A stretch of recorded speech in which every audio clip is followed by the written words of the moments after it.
Nick, so you mentioned the AI overviews and how they're showing a lot more for Google search, in general for it. Obviously, there's ChatGPT and everything else. You said that it's not really seeing an impact yet for local searches. Is that something that's, I guess you're starting to have more of an impact on local search or just searches in general for it, or where do we stand with AI and search in general? Sure. Well, Google's doing some testing in that regard. So obviously things will keep changing, but right now, as it stands, local is actually doing a little bit better because the AI overviews are kind of reducing the amount of top funnel queries that aren't necessarily very commercial, right? They're not necessarily looking for a provider, um, and making sure that you're getting, frankly, better, higher quality views from people that are more interested. Um, but this touches on a bigger topic actually, which I think is good to talk about. Google AI overviews, but then Google AI mode, ChatGPT search. You have all these other things, and I think a lot of people are getting distracted by kind of the new shiny object. Um, AI is definitely going to have a place in search, and it does already. And like for instance, a recent article by Bright Edge highlighted, in their data that basically all of the AI search, which is still a very, very, very small percentage of the marketplace, um, has very low commercial intent. Like what they're seeing on a larger scale is, I go to AI to ask it questions where I want an in-depth answer pretty quickly, but I don't go to AI by and large to look for something to purchase, right? Or a service locally. I go to Google. So we're seeing this kind of split behavior. So the AI side is not seeing a lot of commercialization in in this world. There's some for like e-commerce and stuff, but it's very low comparatively. So the commercial intent is still kind of all on the Google side, and Google has 90% market share still in search, whereas ChatGPT is 0.25%, and all these other rinky-dink ones have little pieces of the pie. And what you want to do is you want to future-proof for those and make sure that you're you're doing the same things that rank there.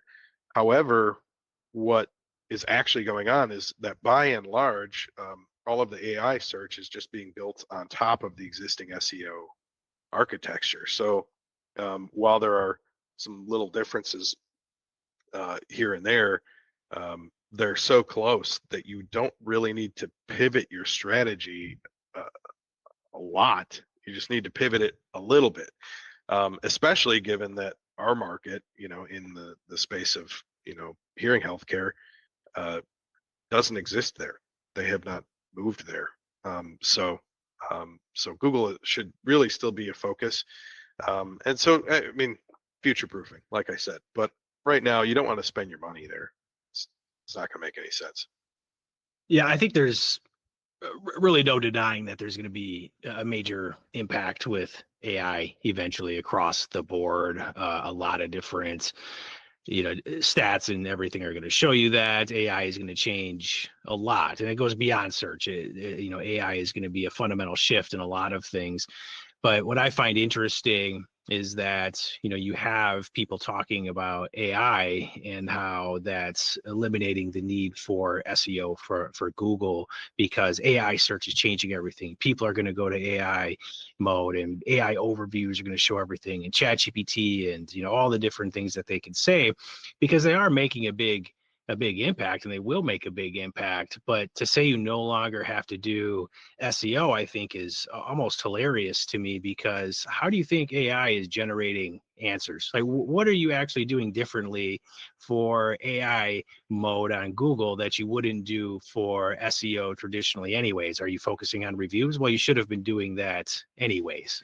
Are you Right. creating good content? Well, you should have been doing that anyways. A site that's structured so the AI bots can crawl it and understand it and everything else. Well, that's what Google bots have always been doing. So I think it's really more than anything just a lack of understanding, or maybe just trying to sell things and just trying to make it sound like things are, changing more than they actually are, because that'll help their pocketbook better than yours as an actual practice owner, which, is not, the way that you want to be for things. But I think you have to take a look and say, okay, what's actually happening here for it? Is the person that, we look at how Bluetooth hearing aids and, the struggle with technology a lot of times, and with this demographic that we're working with, and not everybody, but there is going to be a large, segment of the population that is not the most tech savvy and is known not to be very tech savvy. And almost a lot of them will take pride in not being, tech savvy. They are not going to be going to the new AI system and trying to try it out to see what answers that they get when they're searching for things. Like, that's just not going to happen.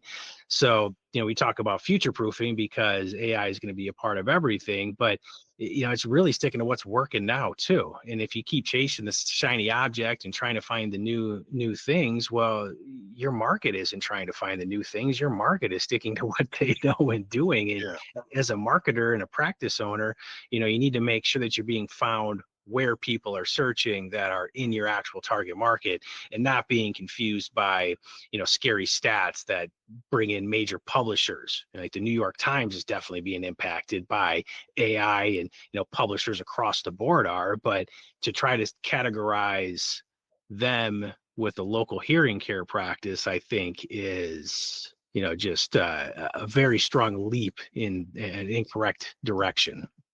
Well, I think there's a couple things to dissect there. I mean, one of them is local SEO versus national SEO, right? There's still a distinction there. There's still a difference between the ranking factors. Now, it's not a full decoupling, but it's a big enough decoupling where they're literally two different things. And if you're a local business of any kind, local SEO requires, for instance, that you really push Google reviews.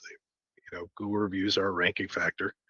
Google has their kind of little monopoly going, and they've made their reviews a ranking factor. So, but that doesn't help you when you're the New York Times to get local reviews, right? So, so I think there's a big disconnect with people that kind of don't understand the technical side of this, and they think, okay, AI is destroying all of search. No, it's just frankly, Google's kind of, they've kind of I guess stolen the content, of national publishers, and decided to throw that at AI overviews instead of putting the link first, right? And some people are very upset about that, and I can understand it. But on the local side, the commercialization is still there, and the AI overviews by and large don't pop up when you're asking questions that indicate that you're looking for a local service or a local vendor of some kind. So, but I think it will change, and there are some differences between AI search and Google search.